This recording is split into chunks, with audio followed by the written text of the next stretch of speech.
Hello and welcome to Le Dossier, the first of a new season as we delve into the big stories at the heart of French football. And we begin with a very important tale, that of Bordeaux, the six-time French champions, one of the biggest clubs in the history of the French game, currently languishing down in the sixth tier of French football and perhaps even on the brink of extinction. How did they get there and what is next for Zinedine Zidane's former club? It's all coming up in the French Football Show.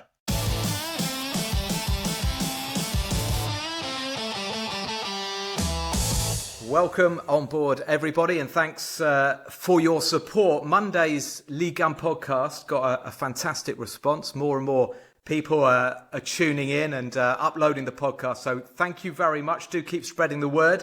Keep on rating, commenting, and subscribing to the French Football Show.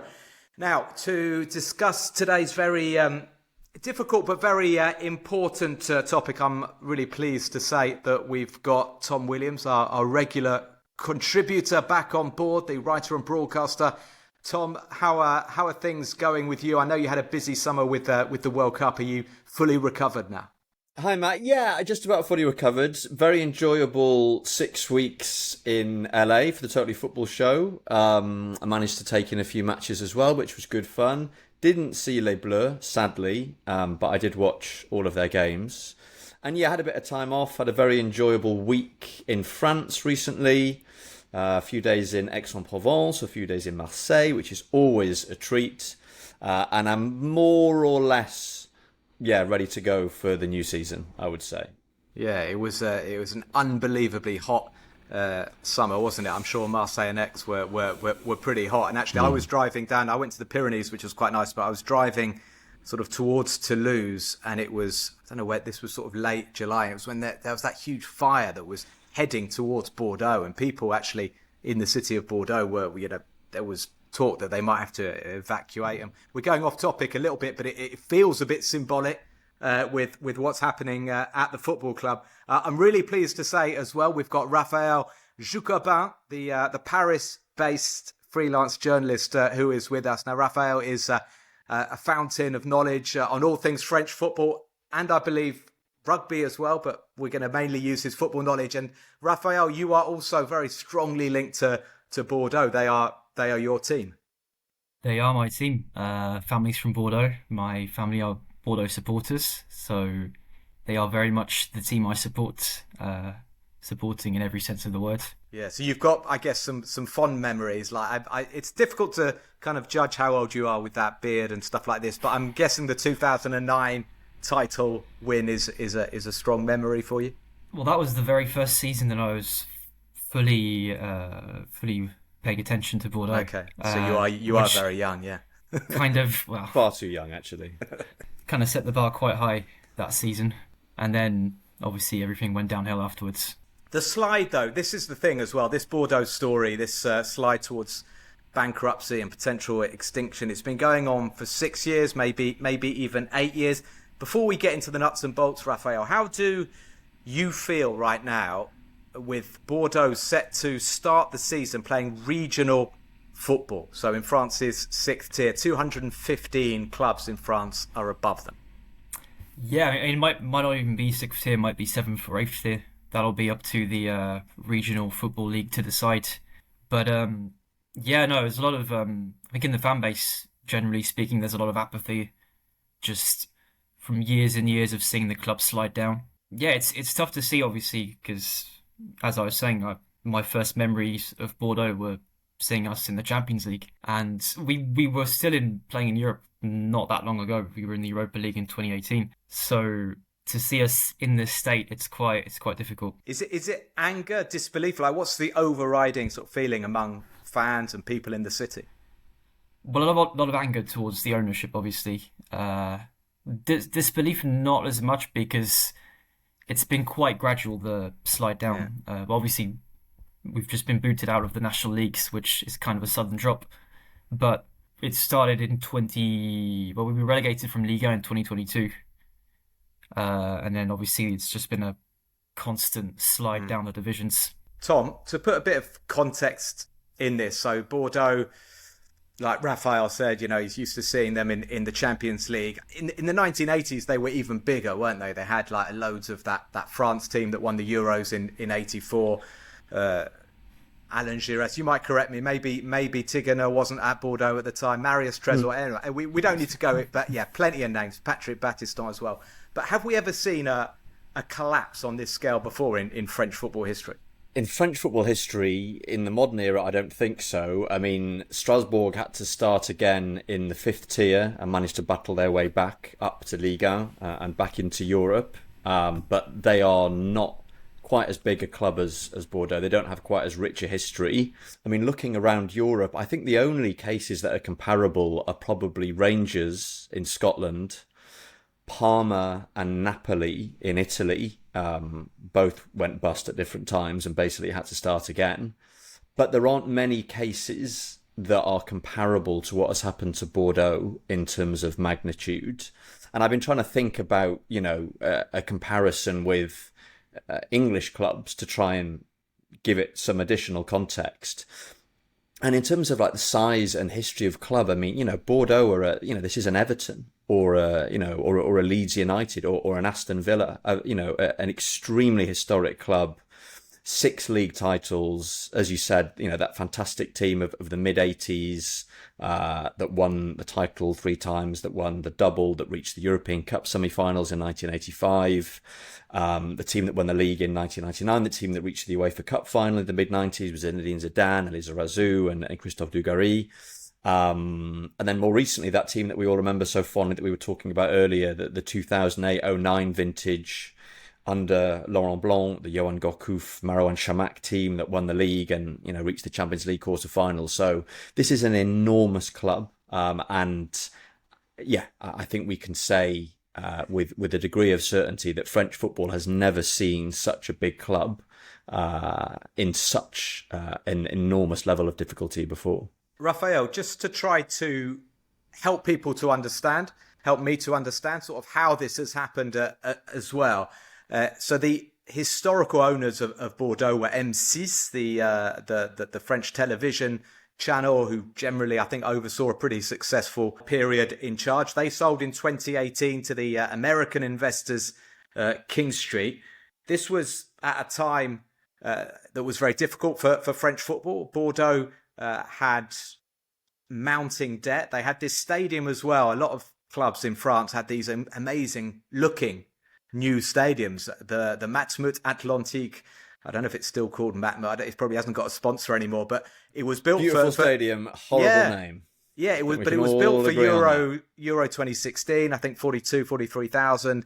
It was never anywhere near full. It seemed to be a stadium that sort of jinxed the football club, a little bit like the one in Nice did. I mean, Lyon's Groupama Stadium is doing okay now, but it seems to be sort of symptomatic of what was happening with those new stadiums that the fans just weren't really taking to. So this expensive stadium, we then had the COVID outbreak, we had the television rights crisis with Media Pro, the 1 billion deal pulling out. So all French clubs were massively hit by that. Is it sort of a culmination of those things which kind of got Bordeaux on this very negative track? I think so, yeah. If you look at the stadium, the only time it's ever full is when the rugby team's playing there. The fact is, a lot of fans kind of resent the fact that we left our sort of historic stadium, Girondins, which was quite iconic for like in the French football landscape, and the fact that the club went out to this new stadium, which I think architecturally kind of still divides opinion. It's it's out of town. It's about an hour out from the city centre, whereas Girondins was quite central. I think that was part of what sort of contributed to a lot of fans feeling a bit jaded about the club, feeling as though it was kind of slipping away from them. So towards the end of the sort of M6's reign, there were a lot of mounting debts. M6 weren't really willing to invest anymore. They'd been trying to sell the club for a couple of years by 2018. Before they found those two American investment funds, so GACP and King Street. GACP being the investment fund that came in to sort of manage the day-to-day. Yes. King Street being the major financial contributor. That's right. GACP, I'd forgotten them. They were Joe fronted by the American Joe de Groza. So I mean, that was a pretty like considerable failure. Because Tom, when we look at it now, Gerard Lopez is the man who is being looked at as the guy who has destroyed Bordeaux.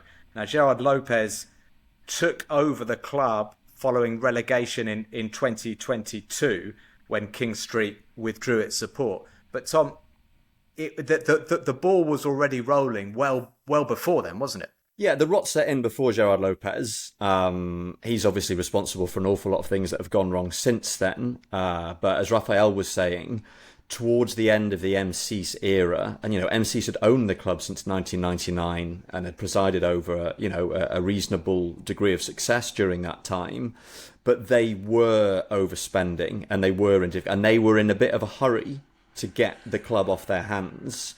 And I think the original sin, if you like, in the downfall of Bordeaux is that decision to sell the club to General American Capital Partners, GACP, and King Street. And again, as Raphael was saying, the nature of that takeover was peculiar because GACP took up the running of the club despite being the minority investors, and King Street acquired more of the capital, but they were basically just there to stump up the money. And as it turned out, GACP had no idea what they were doing, ended up being bought out by King Street. And so King Street find themselves having to run a football club that they never wanted to run. They were happy to stump up the money, but they didn't want to be the front men for it.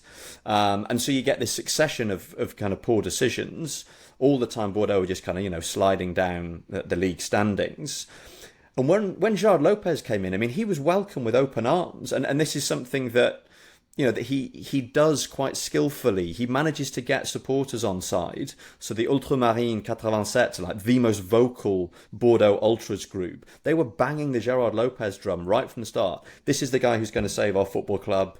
He went in at Lille and he turned them into, title winners. And so he arrives to this great fanfare. And yet here we are kind of 4 or 5 years on. And he has basically dragged the club into the mud and kind of hoodwinked people, I think it's fair to say, in a similar way to the way that John Textor hoodwinked people at Lyon. Big promises, lots of noise, kind of slight saviour mentality perhaps. But, I guess to revert to your question, Matt, that the rot had set in before he came along, but he didn't really do anything to reverse it. It's interesting you make the Textor comparison because I do feel there are some quite strong comparisons. And what Raf was saying about M6 maybe not selling to the right people, or maybe it was you, Tom, or not doing their due diligence on who they were selling to. I kind of feel like that's hit Jean-Michel Aulas as well, who has sold out to John Textor thinking, this is all going to be a great deal, and it's been an absolute disaster. And it's interesting to see those similarities. But Raf, on what Tom was saying about Gerard Lopez, he is an interesting figure. I mean, he's obviously not your favourite person right now. But like Tom's saying, he took them to Lille to the league title. He was in charge of Lille, wasn't he? I think 2017 to 20. And he obviously helped to build that team. But my understanding is he left them in quite a crippling financial situation that they've been sort of trying to recover from ever since. And Ayoub Bouadi, the latest huge money signing, is helping them to sort of like get in a better financial position. Before then, Gerard Lopez worked in Formula One with Lotus. He's a businessman, very smooth talker from Luxembourg. Was he welcomed with open arms? Did it feel like he was going to take the club forward at the time? I wouldn't say necessarily open arms. It was more so the fact that he was the last resort and he was the only viable solution to keep the club running. I will say there was a splinter group of fans who actually opposed his takeover and actually set up an ultras group of their own called Northgate, which kind of led to some friction in the fan base. Yeah, there was generally a bit of apprehension, I think, in the fan base, but obviously he was the only option. He was the only person there, and I think if you ask Gerard Lopez or people around him, he'll say he saved the club by putting in all of that money, and he'll say that he'll defend his position by saying that he's put in his own money to kind of help keep the club afloat. But obviously the reality is, under his ownership, the club has gone from 1st division to 6th division. We'll get into what's happened this summer, but so people know, in the last few weeks, Gerard Lopez has left the club, and there's huge relief about that in Bordeaux. How much responsibility, Raf, do you think he needs to shoulder on you said they've had this slide. Is it on him? Has he made disastrous decisions? Yeah, I mean the debt's still there. There's financial mismanagement, there's on pitch mismanagement as well. I think any decision that could have gone wrong has gone wrong. From his very first season, we saw the 2022 season, and we finished dead last in Ligue, conceded 91 goals, had those massive contracts for the likes of Laurent Koscielny and Benoit Costil. Gerard Lopez, the plan, obviously, he took over. The plan was to get them promoted as quickly as possible. They just missed out in that first season. And then sort of the sporting struggles combined with the financial struggles, and they went into administration, I believe I'm right in saying, in 2024. And then that's when they were told, right, you're fourth tier now. And I have to admit, I was thinking, okay, they're in a mess, but this will be quite fun. They'll sign Andy Carroll, they'll score loads of goals, they'll get promoted. But it hasn't worked out like that, has it? No, I guess because the financial problems and the enormous debts that Raphael mentioned have remained, and that's been the kind of the thing around their neck that's been dragging the club down the whole time. And I suppose in many ways it's a perfect storm, because on the one hand you've got the mismanagement of successive owners, but on the other hand you've got the current financial state of French football, the impact of COVID, which hit French clubs harder than clubs in a lot of other comparable countries, the collapse of a succession of TV deals.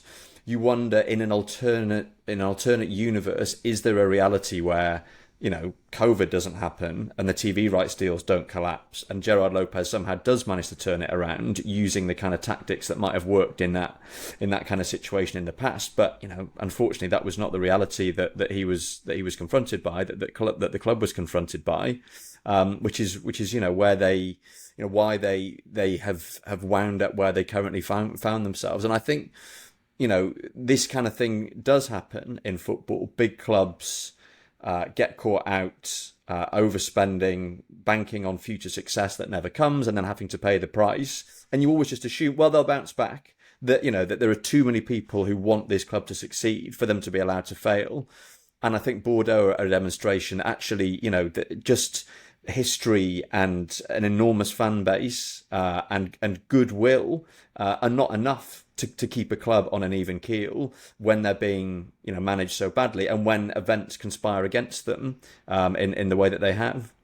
I thought you were going to say good wine, not goodwill. But goodwill, interestingly, and important to mention the wine, because it hasn't come up yet. But but as somebody who worked for many years on the promotion of Ligue 1 internationally, it was often something that we talked about, that they have this global brand, don't they? It is a world-renowned location, region, an amazing city. And I mentioned when they had that administrative relegation in 2024, Raf, there were the talks at the time, weren't there, with FSG, the Liverpool owners, for them taking on Bordeaux. And yeah, the thought went in my head, here we go. This is going to be it. Bordeaux are going to partner with Liverpool's investors, and then they're going to take off. Why didn't that happen? Is it because they got to have a look at Bordeaux's finances? Well, partly because of that, and also I think the stadium was a major sticking point, because obviously like in most cases in France, the stadium belongs to the city council, and Bordeaux hadn't really been paying the rent. So that, I believe, the stadium was the use of the stadium was a big issue in FSG. The FSG takeover not really going through. Yeah, there were a few other potential takeovers. I remember there was this sort of consortium of actual wine producers who put out a statement back in 2024 saying they might be interested in putting something together. Tom, the latest sort of chapter, if you like, Gerard Lopez has now gone. He's no longer part of the club. They've been taken over by Sparta Capital, who are an English investment vehicle, effectively looking to save the football club if I understand that correctly, looking to find takers, but they have just been told, Bordeaux have just been told by France's financial watchdog, the DNCG, that they are not going to be allowed to be reinstated into the fourth tier. And as it stands, they're starting in is it Régional 1, sixth tier?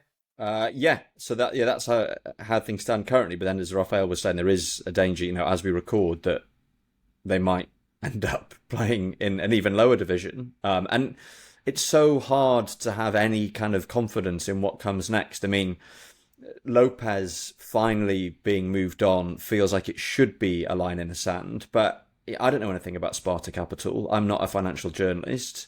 They're obviously going to say all the good things. That's what these companies invariably do. But Gerard Lopez said all the right things. GAC said all the right things. John Textor said all the right things. And sometimes people come in and say the right things and do the right things. And sometimes they come in and say the right things and then they don't. So you kind of think, what does Bordeaux as a football club need to get out of this mess? Well, it needs someone to come in and steady the ship and try and, clear the debts and come to arrangements with, the various investors that Bordeaux still owe money to, and then begin the very slow climb up the league standings. But I think the difficulty, as things stand today, is that it's impossible to know whether Bordeaux's slide has come to an end or whether, we're not going to be getting together again in another 6 months, 12 months, talking about how things have got even worse. Raf, Sparta Capital, they're saying they've injected 10.6 million. They're looking to find takers, investors in this football club. Are they the real deal? Are they a ray of light? Well, the issue is that the takeover is actually conditional to Bordeaux staying in the fourth division. So the sale hasn't actually fully gone through yet. They've said they're interested in taking on the club anyway if they do go down to the sixth or seventh division, but officially it hasn't been sold yet. So the issue right now is that the Bordeaux appealed to the French Olympic Committee last week to try and get the DNCG to look at their case again. The issue is that the French Olympic Committee actually agreed with the DNCG's decision. Oh dear! It said that there's no reason to reopen this case. They were completely within their rights to relegate Bordeaux. So now Bordeaux are actually going to the courts, the administrative courts, to try and sort of force a decision in their favour. So it's very much dragging on and turning into sort of a legal battle now. All the while, both the fourth division and the sixth division have already kicked off. So we don't really know what's going to happen if Bordeaux do get reinstated into the fourth division, how that's going to turn out, because obviously all the other clubs have already started playing. A lot of unknowns right now. What's the situation at the football club, at the training ground? What is happening? Because I know that Rio Mavuba used to be in charge, left in July. Do they have a squad of players? Are they training? Are they ready to go? There is a squad of players. They've been playing a few friendlies in the last few weeks, and the reserve team are playing as well. There are players there. There are coaches there, but obviously they just have no idea what they're going to be doing this season, but also just next week, really. I read this week, Tom, Diego Roland, a former Bordeaux player, Uruguayan, saying he's ready to help the football club. You think as well that given, the number of big names, the success from the past, they could get together a consortium. I mean, I'm not saying it's up to Lizarazu or Dugarry or even Zinedine Zidane, but it feels like there must be, through their history, some kind of way out here. I mean, you'd think so. But I guess for that to happen, the club needs to be in a position of some stability. I don't think, some of those great former players who you've mentioned would be minded to, invest in the club or get involved in the club if they thought there was a risk that the slide was still ongoing. I think what needs to happen is that we need to get to a point where, Bordeaux have clearly just bottomed out as a club. Then, people can start talking about how to rally around and move things back. I mean, I think one of the things that gives you a glimmer of hope for the future is just that the size of the club, the size of the fan base, the number of great former players, what Bordeaux mean to so many French football fans. So at some point, you would hope that people can group together. Raf, do you think this is maybe not the tip of the iceberg, but do you think this is like a massive warning as well for French football? Like, can we imagine we did have Lyon last year being relegated to the second division due to their debt. They managed to overcome that on appeal, but Bordeaux should be a serious warning for others. They are a warning, but also I do think it's been uniquely mismanaged as a club. To go back to Gerard Lopez, every single club that he's managed, that he's taken over across Europe, has either gone bust or has had serious financial difficulties. We saw Lille, but we also saw in Portugal with Boavista. We saw in Belgium with Moucron. The lesson to take is that Gerard Lopez should be nowhere near French football. That's the main sort of lesson to take from Bordeaux's situation. And obviously there are the compounding factors of the TV rights of COVID. It's an interesting situation because Bordeaux being such a massive club, but also being the centre of the sort of regional football ecosystem as well. The whole Aquitaine region was kind of the football leagues there were basically built around Bordeaux being the catchment area. You look at a map of like Ligue 1 clubs now. There's a massive gap in the southwest because obviously it's rugby country, but back in the day Bordeaux were dominating that catchment area, and everyone in those areas were Bordeaux fans, even if they were from down in Bayonne or up in sort of towns north of Bordeaux. The whole sort of southwest quarter of France basically doesn't have a top tier club anymore. Surely that void will be filled some way or another. Bordeaux is the sixth biggest city in France. There's going to be something popping up there, whether Bordeaux stay up or not. You think maybe like another entity created, maybe and taking on representing Bordeaux, the city. I mean, we saw it with the rugby club, actually, the European champions now. They were only founded in the mid-2000s. It was a merger of two local clubs. And we saw how quickly they got off the ground and managed to get promoted to the top tier, managed to rally around a big fan base and have that success. That might be a model to follow for whatever future football club or whatever future Bordeaux has as a club. Okay, it's difficult, and my heart goes out to you, Raphael, because not only did you grow up, a Bordeaux fan, but apparently you lived in the UK and Colchester's your team in the UK, so you're having a tough time. Really good to have your insight, Tom. Do you have any sort of final thoughts, any conclusions in terms of, obviously we'll have to wait and see. It's kind of changing, as Raf said before we went on air, on a day-to-day basis because of all the different appeals going on at the moment. But I guess we just hope for the best for Bordeaux. Yeah, I mean, there's been an awful lot of doom-mongering around French football over the recent years, partly because of COVID, partly because of the TV rights situation. And the DNCG has repeatedly said clubs are going to go to the wall, that these circumstances will not be survivable for some clubs. And generally speaking, the vast majority of clubs have managed to avoid that kind of situation, have managed to avoid getting into that sort of difficulty. Obviously, Lyon had that brush with Ligue 2 a year ago. But, clubs are managing, in some cases, in quite miraculous fashion to still achieve results despite having literally no money to spend. You look at, clubs like Le Havre, clubs like Angers last season, punching massively above their weight and managing to stay up in Ligue 1. I think Bordeaux are perhaps a kind of cautionary tale that this is something that can happen to even the very biggest clubs in the entire country. One of the most historic clubs in France, and a name that is resonant throughout Europe. So as much as the Ligue 1 clubs seem to have withstood the threat of serious financial difficulty, I think that the example of Bordeaux, I suppose perhaps you could say that, what has happened to Bordeaux is perhaps influencing the approach that other clubs are taking, because it shows that, history and reputation and, fan base and no protection against the kind of vertiginous fall that a club can succumb to if, you are managing things as catastrophically as things have been managed at Bordeaux. Okay.